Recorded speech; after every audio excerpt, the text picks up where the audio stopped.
Okay, good afternoon, everyone. Welcome to the Wednesday webinar, Season 9, Urban Wealth, Rural Volume, and What's Next, the Great Indian Consumption Shift, which we are also calling as the Bharat series, which we've created essentially because India's story is being oversimplified at a time when it's becoming more complex. So much of the narrative today is driven by headlines and top-line data.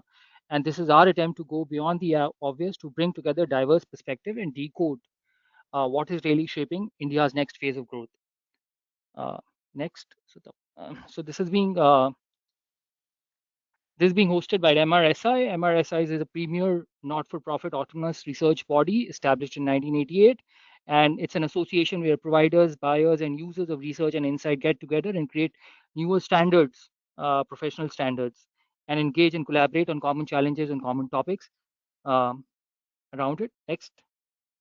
Uh, it's a committee of 19 members, including people from client side, agency, and research service providers. It's being the president of this current committee, managing committee from 24 to 27 is Mr. Nitin Kamath, who's the head of TAM Research Private Limited. Next. This is the webinar committee who hosts this webinar. I lead the committee and I'm also the moderator for this committee today. We've got Uttara Dhawan from Third Eye, Adya Sinha from Third Eye, Sundar Muthuraman, who's an independent marketing consultant, Amitabh Mishra, and Siva Kumar Somnath from Curious Cat Consulting, also as part of this committee. So getting started with this, what we are here today is to unpack a fundamental shift in India's consumption story. For years, we've looked at India as one market, one curve, one consumer, one trajectory, but that model is starting to break up. Today, urban India is increasingly driven by value through premiumization, upgrading, and higher discretionary spend. At the same time, Bharat, which is across tier 2, 3, 4 markets, and rural India, is driving volume through penetration and first time consumption. This implication is important. Growth in India is no longer uniform, it's fragmented, hyperlocal, and often contradictory. So consumers are trading up and down at the same time, and what shows up in data often doesn't match of things on ground. So the question is, what we want to explore today is simple. Are we truly set up to win in this new reality? Are we still solving for a version of India that no longer exists?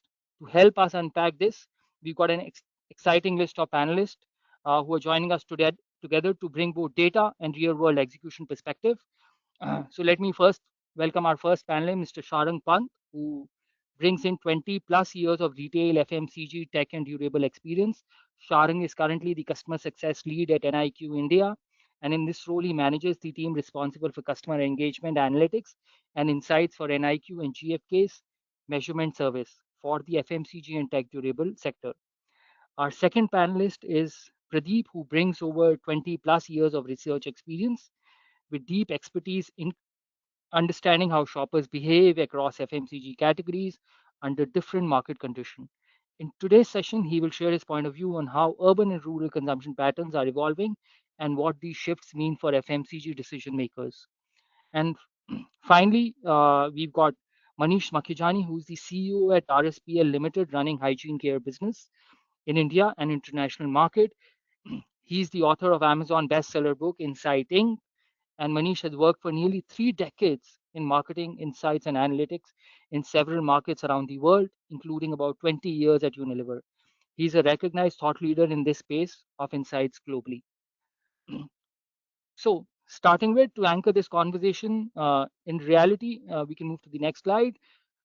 Let's begin with the market lens and Nielsen IQ, which Sharang will give us a front row view into how India's consumption story is playing out across retail, geographies, channels, and categories, and how often this view challenges some of the narratives we take for granted.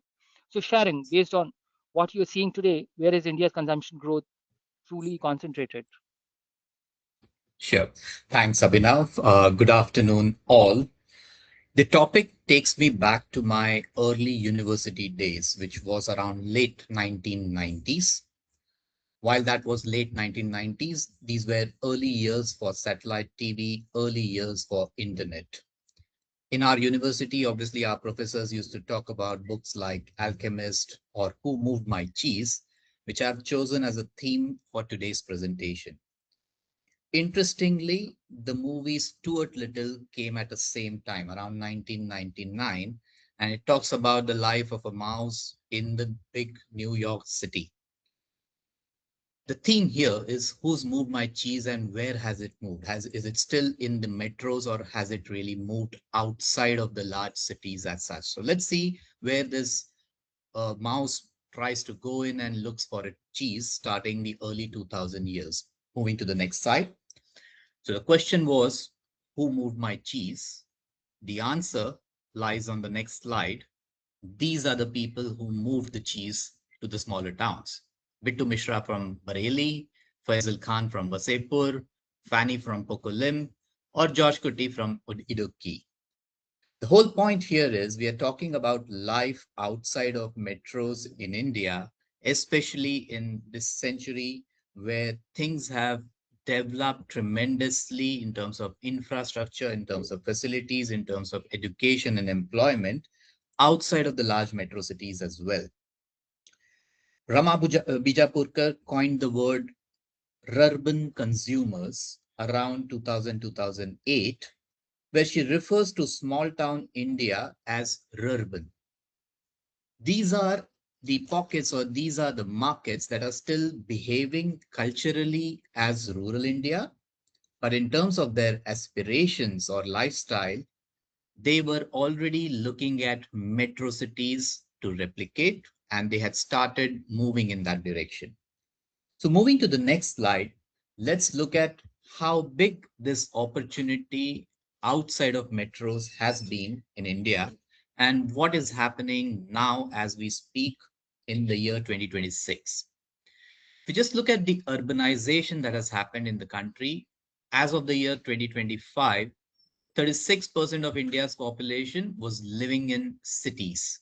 Now, this percentage is expected to move up to around 40-41% by 2030.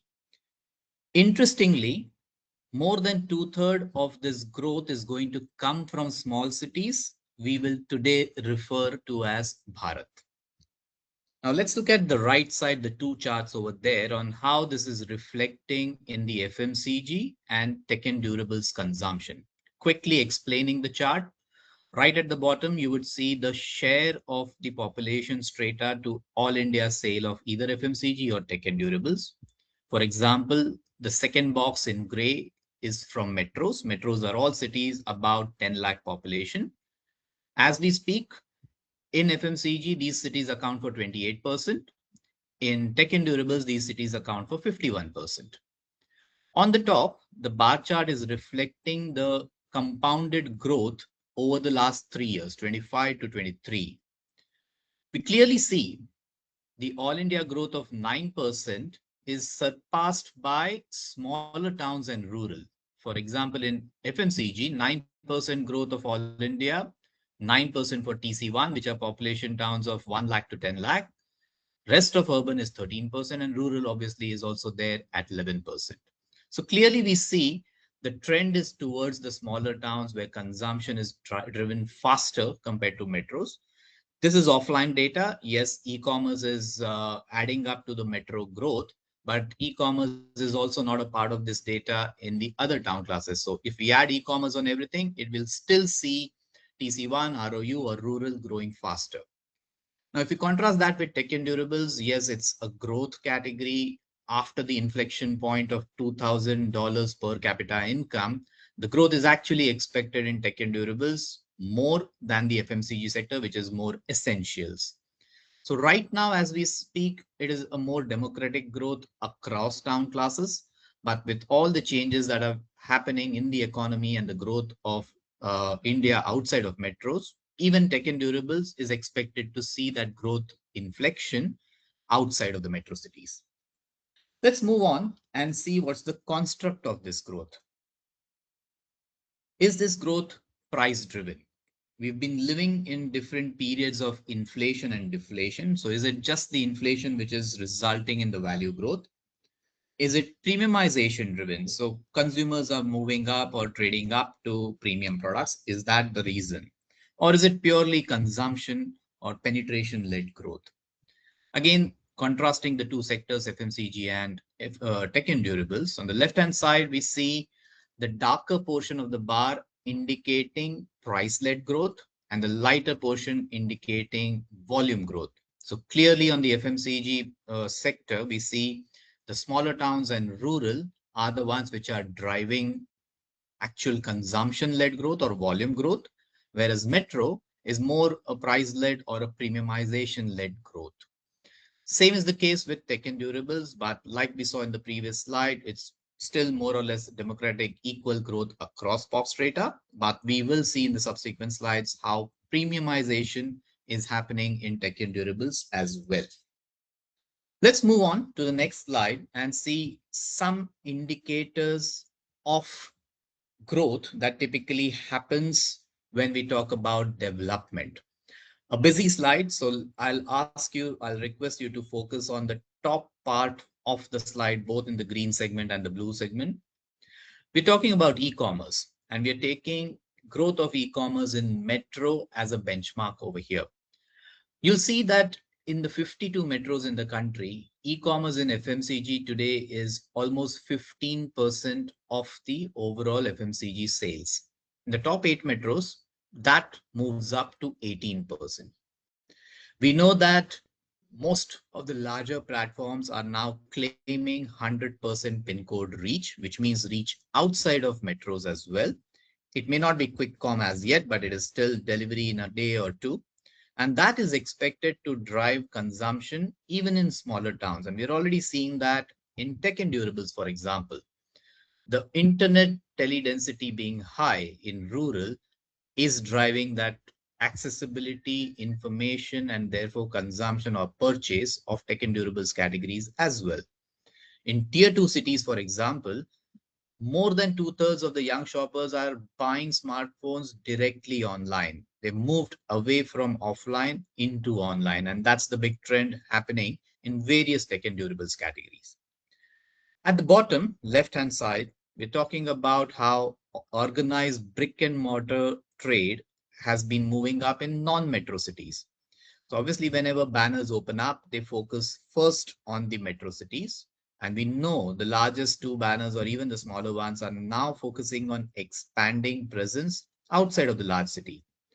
So the contribution of non-metros to overall modern trade sale in India over the last 3 years has moved up from 32% to 36%. So more than a third, close to 40%, is now coming from non-metros.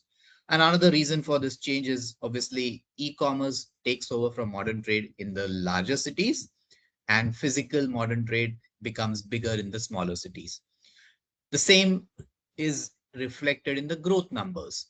Metro MT, a very stable, low single digit growth of 2%, whereas non-metro MT has been growing at 11%. Tech and durables as well, a category which relies heavily on organized trade across categories, whether it's AC, microwave, or even food processor. We've seen a decline of general trade and a growth of modern trade. So we're seeing across both these sectors, the growth is moving into towns outside of the metro cities, and e-commerce and modern trade are big drivers of this. Let's move on and look at how this translates into premiumization. Most of us researchers over here or research users would know modern trade becomes a testing ground for innovation. Today, e-commerce is that testing ground for innovation, and that access, that availability is driving premiumization as well. So whether it's personal care, with things like men's grooming, active ingredients, sensitivity is driving FMCG growth. On the tech and durable side, these are hair dryers, personal grooming equipment, which is doing significantly well, small brand as well as large brand. Similarly, in home care, we've moved away from basic washing powders now to front load washing powder, top load washing powder, Matex, dishwashing pads, pods, and similarly other categories. And that's also seen in how some of these categories are growing in smaller towns as well. So let's look at where is this premiumization happening? What is the growth that we are seeing across pop strata? and what is the takeout for us. Moving on to the next slide.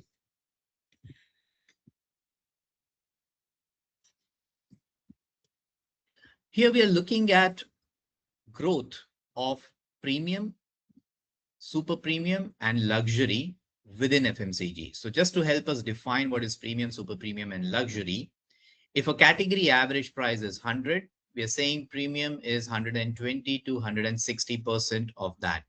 Super premium is 160 to 2x or 200%, and anything above 2x is luxury. On the top chart, you will see across metros, TC1 or rural and ROU, rest of urban, the growth of premium, super premium, luxury is higher than the total growth of the category as well, which means it's no longer restricted only to metro cities. The phenomenon of migrating or moving up or trading up to luxury is happening in the smaller towns as well. Similarly, in tech and durables, there are these premium feature-led products which are doing well across town classes. And we've given some examples at the bottom over there. FAFL 8 kgs stands for fully automatic front-loading machine with capacity higher than 8 kg. SBS is side-by-side door refrigerator. You have the large television, more than 65 inches, or the 1000-watt plus food processor. Again, across town classes, these premium offerings, these specialized features are the ones which are driving growth for the overall tech and durable industry as well. So consumers, not just in metro, even in smaller towns, aspire for the convenience that these features offer, and they are lapping up these products. Let's move on and see where these opportunities translate when it comes to specific products on personal care. Now, we are saying the next big bet in personal care is going to be beauty, and that beauty trend is neutral across genders. We're talking about luxury beauty for women. We're talking about men's grooming categories, which are growing significantly, driven by three key things: aspirational lifestyle coming from rising incomes and increased awareness. We are seeing these categories create a new ecosystem with large brands, D2C brands, e-commerce only brands coming up and also reaching out to meet the growing aspirations in Bharat. These under-penetrated yet accelerated trends are going to be the disruption for us to watch out for and the opportunities for us to tap. On the right-hand side, there are just a few elements called out on growth numbers. So you would see men's grooming doing better or growing higher in the smaller towns. And obviously, with the access of e-commerce, whether it's vertical apps or specialty apps, the quantum of beauty products being purchased, whether it's male grooming or female grooming, that is only increasing day by day. So beauty has moved out from metros. I mean, it's obviously still there, but it's also now entering the household or the wallet of individual consumers in small town India as well. Having looked at some of these trends, the question that comes to us would be answered on the next slide, which is where are these growth pockets? At the beginning, I mentioned about rurban, the term coined by Rama Bijapurkar. Are these pockets there everywhere uniformly, or are there certain pockets which are doing better? In the center of the slide, you see the India map, and later if you zoom in, you will see certain dots in light pink color on the map. Those dots are the ones which are actually representing the concentration or the density of these urban pockets or these less than 1 lakh population towns, which are going to be the growth drivers in the future. So you'll definitely know, all of us know that the South zone leads on per capita income, well above the national average. But South, in general, is already matured. So the growth will be there, but may not be as high as what we may see in other pockets.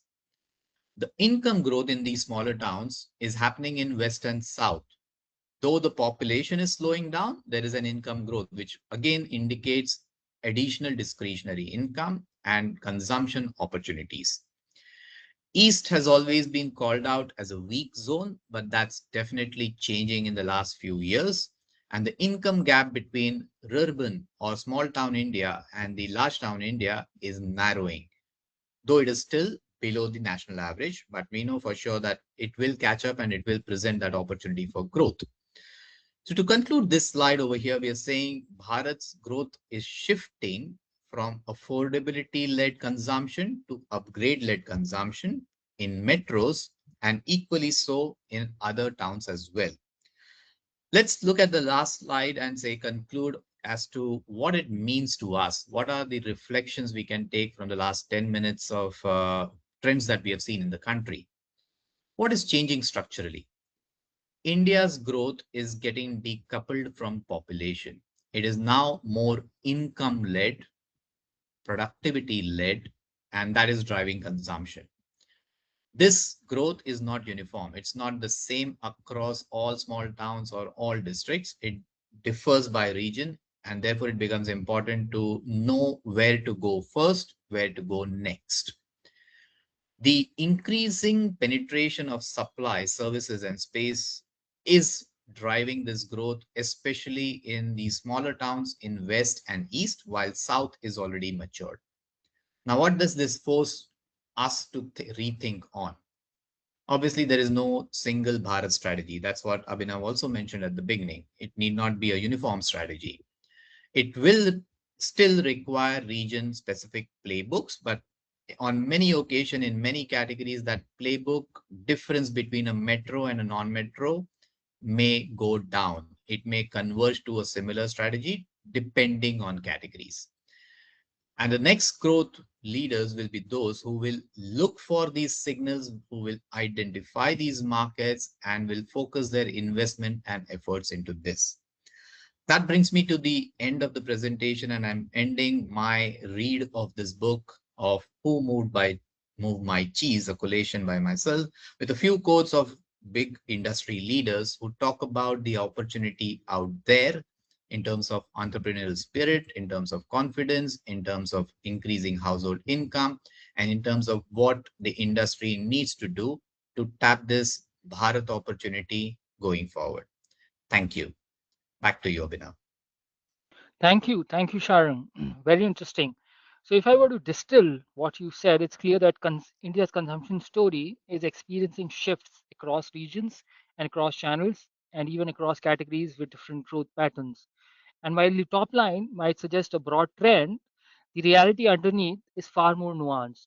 So, the obvious next step is to go deeper beyond where the growth is happening to understand who's driving it and how their behavior is evolving. So, our next perspective comes from Pradeep at Numerator, one of the few platforms that allow us to look at how consumption and household level is changing. So, Pradeep, based on what you are seeing, where is India's growth consumption really coming from today? In a market like India, where averages often hide more than what they reveal, your lens becomes incredibly powerful in identifying who's driving growth, where it is coming from, and how behaviors are shifting beneath the surface. Thank you, Abhinav, and good afternoon to everyone. Thanks to MRSA also for having me. At Worldpanel by Numerator, we track household consumption. So the data that I'm going to talk to you about is about households. And today I'll share a simple but important story about India's consumption, especially how rural and urban are responding very differently under the same pressure. So if you go to the next slide, we've been hearing that India's consumption story is not one story anymore. There's a clear divergence. Rural is still the anchor of volume, while urban is showing different coping behaviors and a stronger shift towards unbranded and planned shopping. I'll walk through the evidence step by step and close with what this means for brands. Let's start with the scale. 65% of Indian households are rural, and rural contributes to about 51% of FMCG volume and 50% of FMCG value. I'm talking about this from a household perspective. So rural is the backbone of FMCG in absolute terms. But rural is behind on per household metrics. Rural per household consumption is about zero point 0.6 of urbans, and rural average spend is about half of what urban spends. So the core tension is rural dominates the totals, but the headroom is in improving averages, either via more categories, more value per unit, or premium adoption. And in the following slides, we will see that rural is doing just that in more ways than one. If you go to the next slide, when we look at the split across metros, non-metros, and rural remains the biggest share, about 51%, as we've talked about earlier, while metros and non-metros are roughly about 25% each. Again, I want to remind you that this is household numbers. The key point I want to emphasize is the shape of growth. Rural is a steady anchor, large base, moderate movement. Moderate movement because rural shoppers have added 4 kgs of FMCG in the last couple of years. This is again per household consumption. Metros, meanwhile, show stronger momentum in household consumption. They have added 8 kgs of FMCG in the same time frame. So if they were purchasing 100 kgs a couple of years ago, now they are purchasing 108 kgs, for example. So as we go forward, this divergence matters because the drivers of growth and the levers brands need won't be the same, as you will see. In the next slide, we are talking about the key trends that rural and urban have been displaying. And this is a counterintuitive shift. Unbranded FMCG is actually thriving, particularly in urban. The growth is led by urban at 7.4% versus rural at about 4.7%. And the overall split also shows that 63% of unbranded volumes are coming from urban versus 37% from rural. There's an important nuance here. Unbranded does not automatically mean cheap.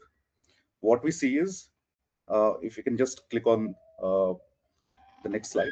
Yeah. Local players with limited scale, but they have very strong local fit. So therefore, I mean, you see more unbranded being in rural. Uh, Consumers are selectively trading down within baskets rather than existing categories. So that's also another reason why we actually see more urban dominance for unbranded. And we also need to be mindful that unbranded growth can represent both value seeking as well as a smart substitution. So all these means that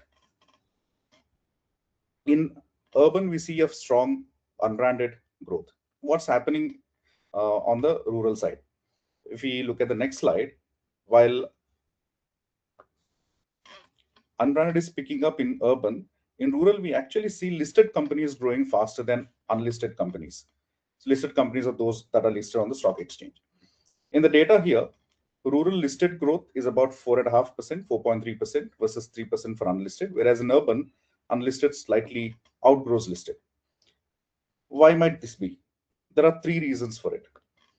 Years of brand investments are showing up as deeper rural penetration.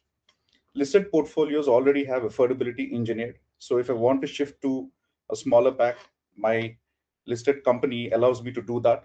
An unlisted company might not have that kind of a price laddering. So switching becomes easy. Because rural baskets are essentials heavy, households have limited ability to cut consumption dramatically. So they manage by adjusting volume and pack choices rather than abandoning brands altogether. Whereas for urban, they have that option. So all this means that listed companies are growing at a faster rate than rural. So these are two counterintuitive points. We probably think that unbranded is more in rural, but that's not the case. It's more in urban. And we probably think that listed companies are stronger in urban, but that's not the case again. They're stronger in rural. Coming to the next slide, what's happening behaviorally in these two regions, rural versus urban? And this slide is probably one of the most important slide behaviorally. Spend growth per household is basically the same, 12.2% in rural and 12.3% in urban. And again, when I'm talking about spend, this is average spend growth per household. And this is from 2023 to 2025. But the coping behavior differs. Shopping trips have slightly declined in both rural as well as urban. In rural, from 158 trips per year to 157, so that's a minor drop. And in urban, from 157 trips to 155, that's again a small drop. But where you see the major difference is in the number of packs that they're purchasing annually. Rural is adding 74 packs annually versus 29 packs being added at the urban level. So what is rural doing? Rural is spreading across more packs, often smaller and more frequent pack decisions, while urban is shifting more towards planned shopping. So that's the key difference that is here. So same spend growth, different behaviors. Rural is adding packs, whereas urban is cutting trips and becoming more planned shoppers. Coming to the next slide,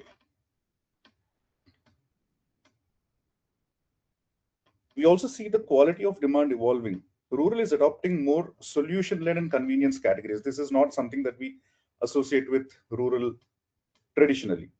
Things like liquids and problem-solving formats are entering into rural households. The data that you're seeing on the screen is penetration growth between 2023 and 2025. If I take one category, for example, body creams, which is which is the first one, in 2023 the penetration of the category was about 42%, and in 2025 it's about 46%. So that's a huge increase in just a couple of years. So these categories are kind of picking up in rural, indicating a move beyond only core staples, which is what rural was known for. This is a strong signal. Rural is not just more of the same, but rural is becoming more choiceful and need based or needs based. Moving to the next slide.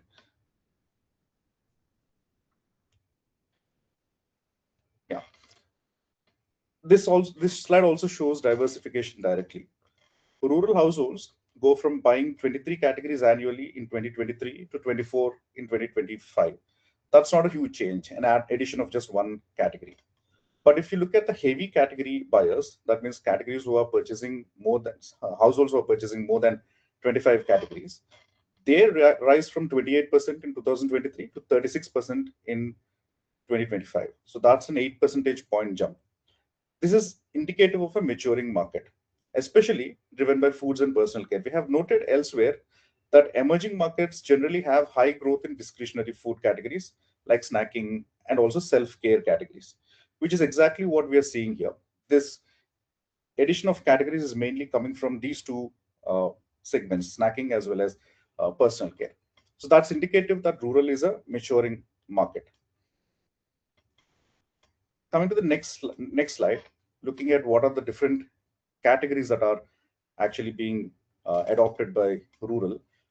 This is a scatter plot, so I'll just try to explain this to you. On the x-axis of this graph, you have rural's volume contribution to all India, and on the y-axis, we have the delta between rural and urban growth. So the higher the category is on the y-axis, the greater its growth is driven by rural.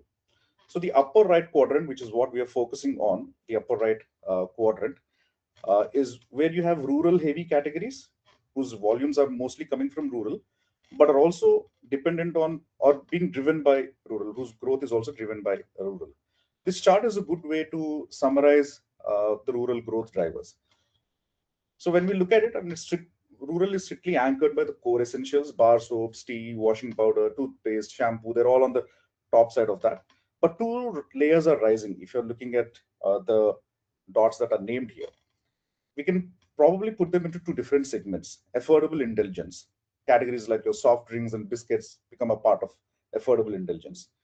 And categories such as pain relief and antiseptic creams, they become a part of the problem solving component. So these are the two layers that are rising within rural: affordable indulgence and problem solving. This is basically the emerging rural shape. Essentials as the base, incremental growth is increasingly coming from needs and solutions and small indulgences. So these are very important for anybody who's focusing or looking at the rural market. And we can learn about premiumization even more when we go to the next slide. So when we're looking at the growth, if I could request you to focus on the right side of the graph, the bar graph, mass brands are still. So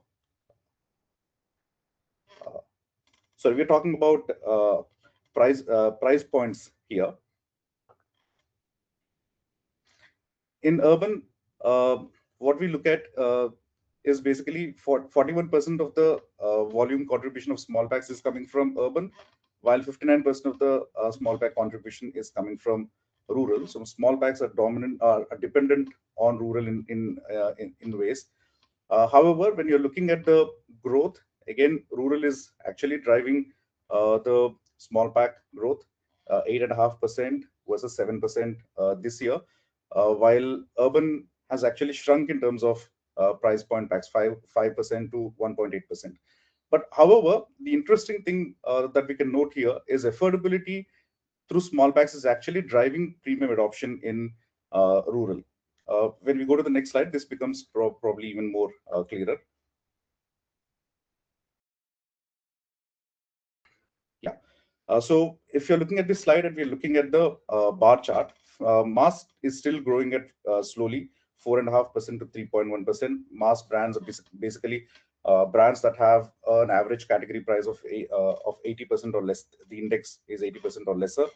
Premium is growing at a strong uh, level up in 12.5% to 12.8%. So there's a stable growth for premium, and the middle is actually shrinking. The mid brands, which are basically indexed at about 0.8 to 1.2 percentage of the total category price, they are the ones that are actually shrinking. I mean, you see their growth coming down from 0.6%, and now they're actually declining at 1.7%. So they have not been doing well for a couple of years now.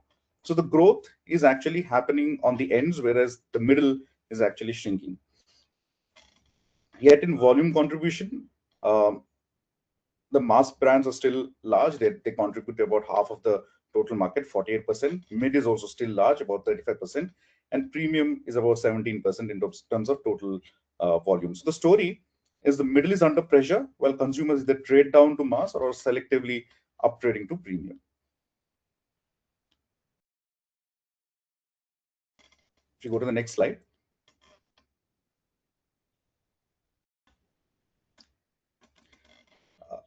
Can we go to the next slide? I think this is repeated. This slide is repeated. Yeah. So the growth,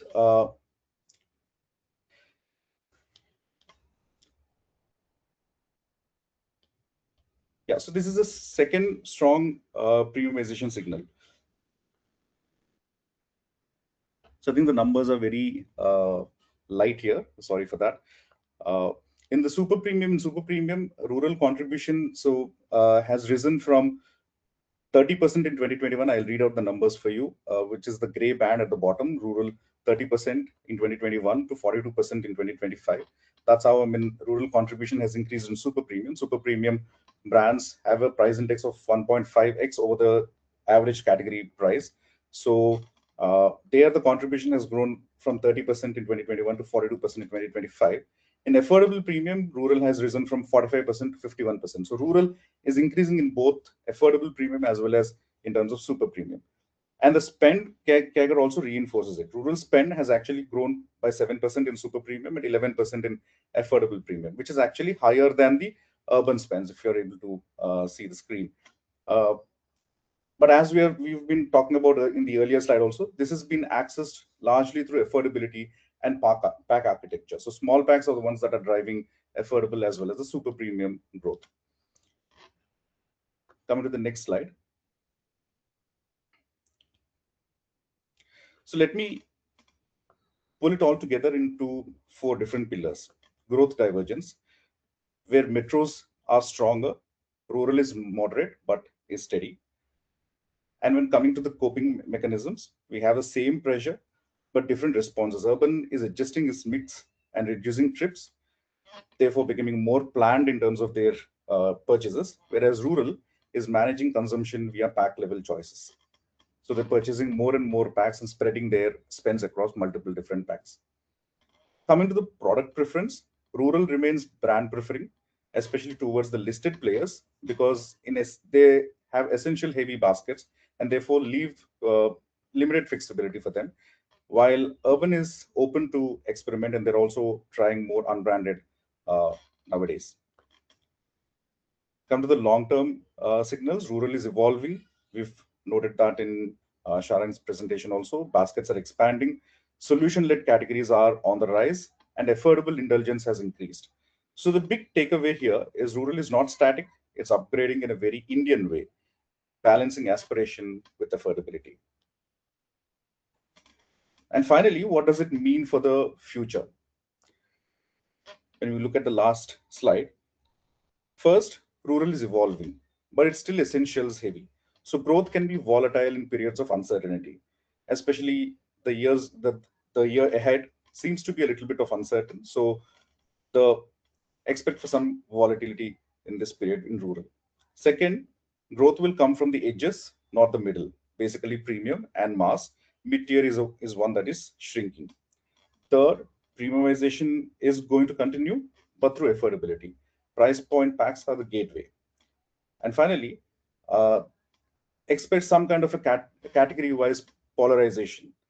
Particularly core essentials, they're going to give you stable but low growth. Affordable indulgence categories, they're going to give you incremental growth, and problem solving categories are going to give you the premium growth. So for brands, the playbook is protect the base, win the affordable premium gateway, and invest in solution led propositions that earn their place in the basket. Thank you. Over to you. Thank you, Pradeep. So we've heard what the data is telling us. Now let's talk about what's actually happening on ground.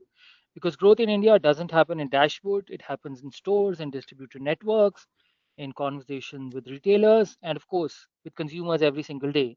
So I'm really excited to bring in Manish, who's right at the front line of this shift, seeing firsthand how demand is evolving across markets that often don't show up clearly in reports. So Manish, how much of what you've just heard actually matches what you're seeing on ground? Thanks, Abhinav. I think what Pradeep and Sharang have very eloquently outlined is that rural cannot be a second thought. It cannot be an afterthought.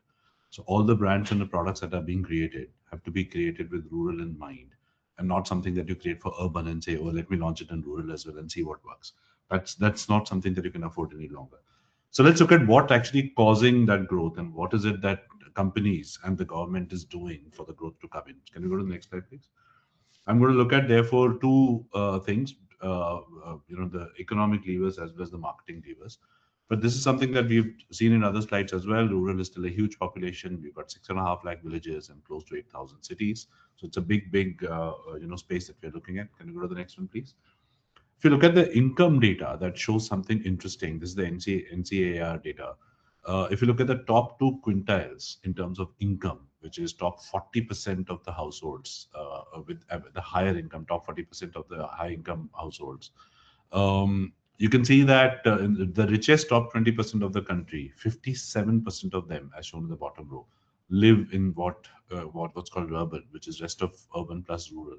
57%. That's an astounding number.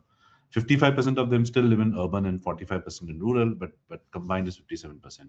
What is interesting is that if you look at next 20%, 70% of the second quintile of richest households actually are in urban.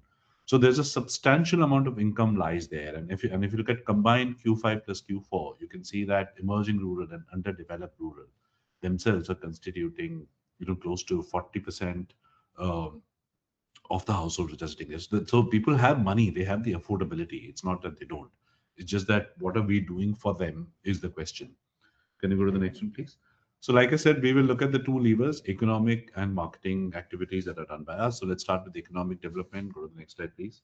Now, that's something that we can go through fairly quickly because all of us are quite familiar with it. Go to the next one, please. Some of the things that are causing economic development, one is the monsoon. I've got data only till 2024, unfortunately, but 25 was pretty good as well. You can see that consecutively we have had good monsoons for the last few years, which is great news. But what the data also suggests that our economy is no longer, and rural economy in particular, is no longer dependent on monsoons. It grows and sort of takes shape irrespective of what happens in the monsoons. However, we do look at monsoons still because there's a psychological impact that monsoons bring in. If monsoons are good, everybody feels that economy is going to go good as well. So that positive sentiment rubs off. But otherwise, per se, we don't have dependence on monsoon as such. Go to the next one, please. The other thing that's happened in rural India is that, generally across India, is that inflation has been pretty much in control since if you look at this data from 1953, the inflation is between 4 to 6%, largely. Right now we're in a different situation for last month or so, but so far inflation has been controlled, which always means good news for the consumption. Go to the next one, please. This is the data from NABARD, which suggests that in 2025, for example, 40%, close to 40% of households reported that their income has risen. And there is other indicators giving you a snapshot which suggest that the increase in income, etc., is real, and it's not something that economists are sort of cooking up in that sense. Go to the next one, please. Infrastructure is developing. A lot of things have happened. If you look at the data on the left hand side, the amount of road that has been made, in the last few years, in the last 20 years particularly, has been massive. Lots of roads. I had a fascinating conversation with an economist a couple of years ago, where he told me that how a road constructed in a village, or if a village is on a road that is being constructed, it changes the entire economy of the village. Suddenly, people have got accessibility to the nearby towns where they can go and sell their products and their agricultural products or other products. It totally changes the economy. So, therefore, tracking the road development and the network of road is a very, very important development. Electricity is another one where we now see that close to 100%, as claimed by the government, close to 100% of the households in rural India now have electricity. And one bulb coming in, just one bulb coming in a household in rural villages, changes the economics of that household, because they've got more hours where they can do work and they can study and so on and so forth. So infrastructure is a massive turning point for rural economy. Can we go forward, please? The government is emphasizing health and hygiene. We've all seen a lot of these programs, where hygiene, the toilets being constructed, the mobile vans for medical help, etc. There are, health activists, etc. There's a lot of things that are happening on the ground. Now, with the increasing awareness and sensitivity about health and hygiene, what it also means is that consumers start consuming products which are about health and hygiene. So sanitary napkins, for example, is a category where government is now initiated, where a free sanitary napkin will be provided to all the girls in the schools. Yeah, next one is good. Digital transformation of rural India. Again, a lot has been said about it, so I don't need to say. But whether it's UPI, whether it's Aadhaar, ease of getting Aadhaar card, whether things like weather apps which tell the farmers, how the monsoon is going to be and how the weather is going to change, etc., etc.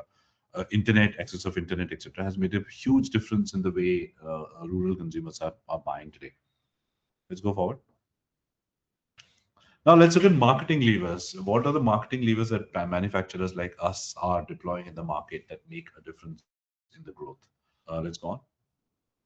I think the first and the foremost is to say that marketers often think that consumers who are seeking affordable products are happy with cheap and low quality are happy with the cheap and low quality products, and I think Pradeep referred to that as well. But that's a myth that only shows that those marketers are not insightful about their consumers. People with less affordability, either because of their less income or due to economic downturn or inflation, are not less discerning. Plus, their aspirations are very, very high.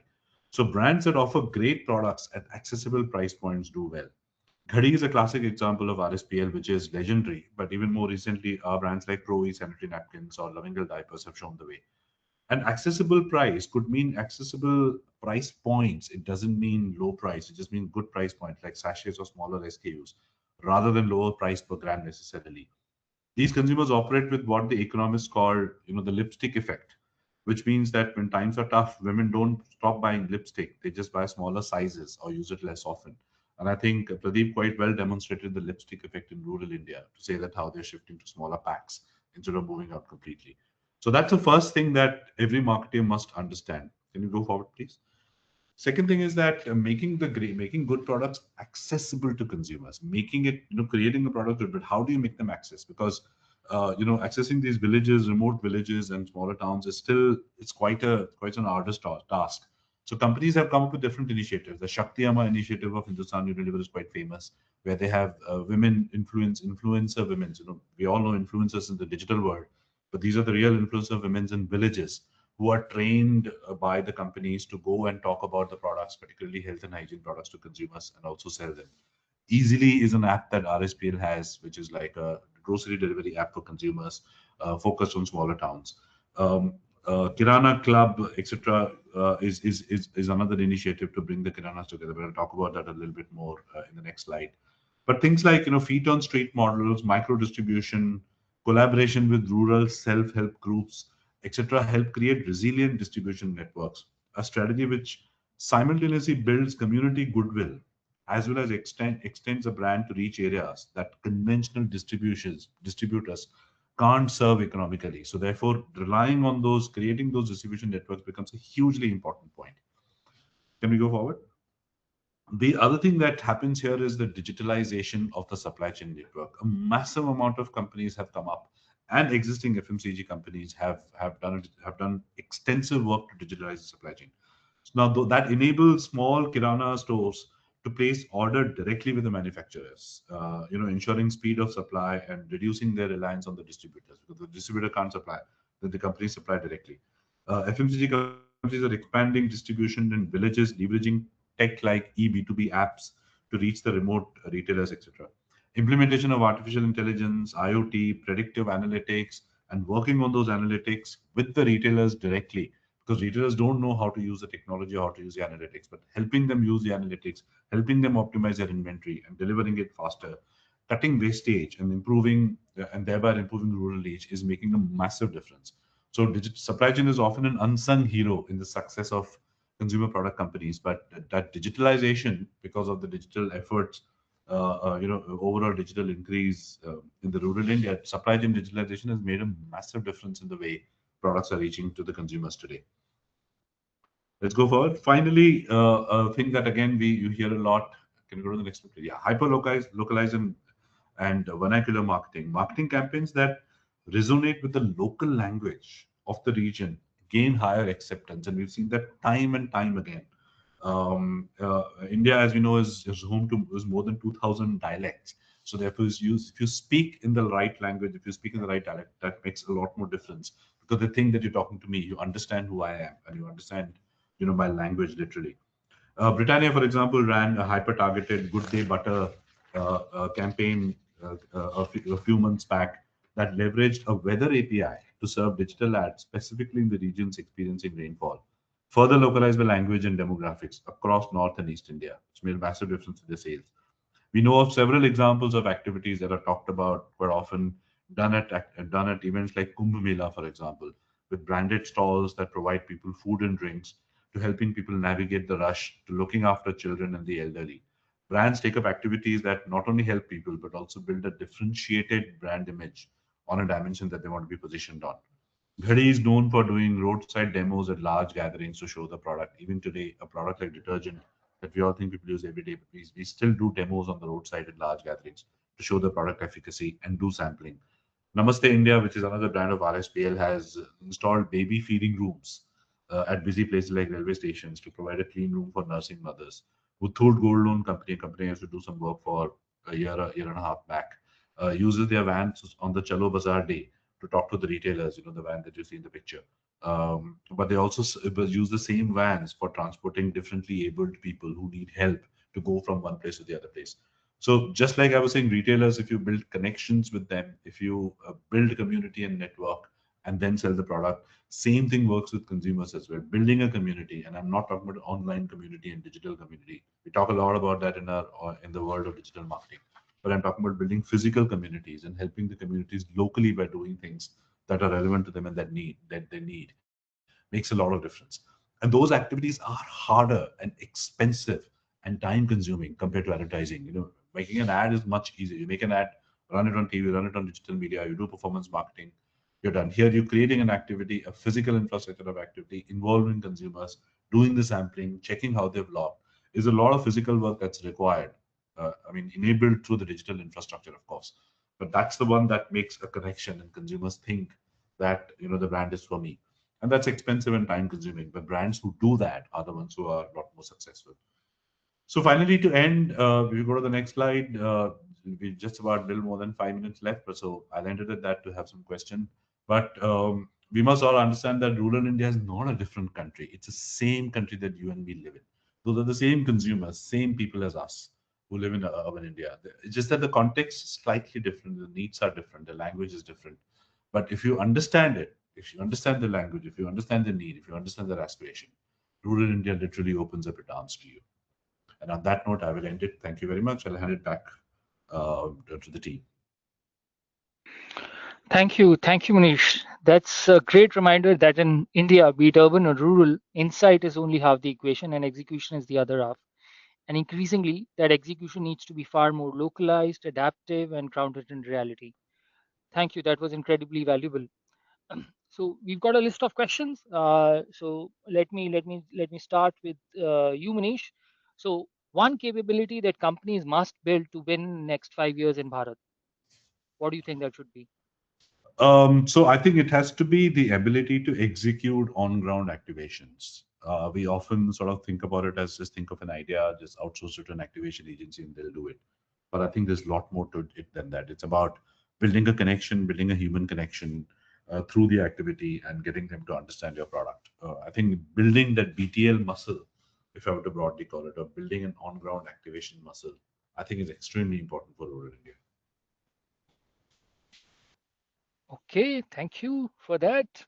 So there's another question that we have for Pradeep, which is, uh, so Pradeep, what is one under the radar growth pocket that we should all watch out for in the next 2 years?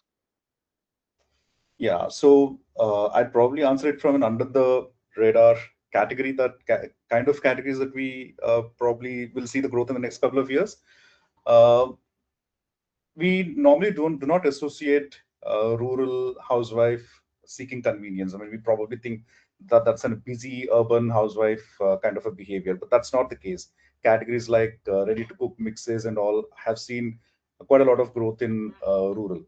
You also probably don't think about washing liquids or fabric conditioners growing in rural, but they are growing in rural. So I think the kind of categories that we are focusing on, do not restrict yourself to the essentials or the core categories, but rural is actually expanding outside of those. So I think that's something that's very interesting and something that we need to focus on. So these are the under the radar kind of things that get slipped. So I'd say those are the ones that you need to focus on for the next couple of years. Thank you, Pradeep. Very interesting.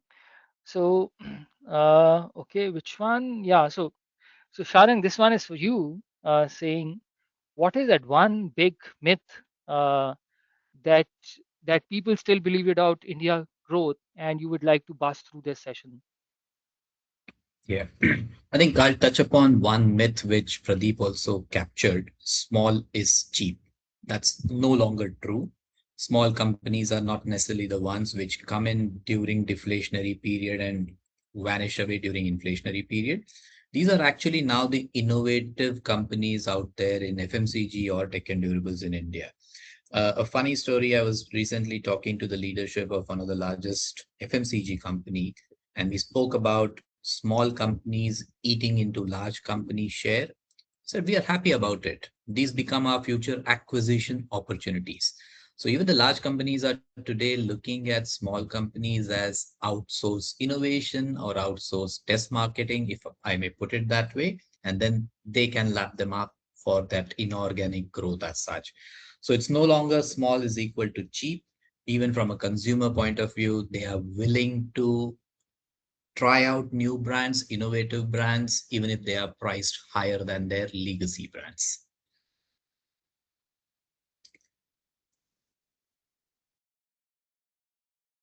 Okay, okay, very interesting. We are in the last 90 seconds, but we have to end. So, and I've got one or two slides to talk about. So, let me just close the discussion for today. What it becomes very clear is apart from India growth, apart from becoming more complex, is also getting more exciting.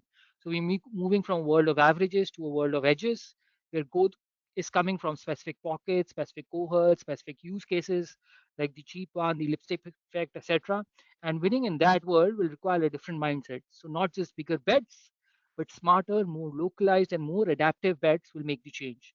So companies that will succeed will be the ones that combine insight with execution, and seeing that shift clearly will be more important, and delivering that on ground. So, on that note, thank you to the panelists and thank you to all for joining us. But before we end, uh, we will be celebrating Indian International Market Research Day. MRSI, as a lead partner with ESOMAR globally, is organizing a few sessions. The registrations for those will open tomorrow. So please do register and join us. And lastly, stay connected. We can move to the next slide. Stay connected, give feedback. Please put on your comment, share this session. And thank you for joining in today. Have a good day. Bye bye. Thank Thank you. you. Thank you.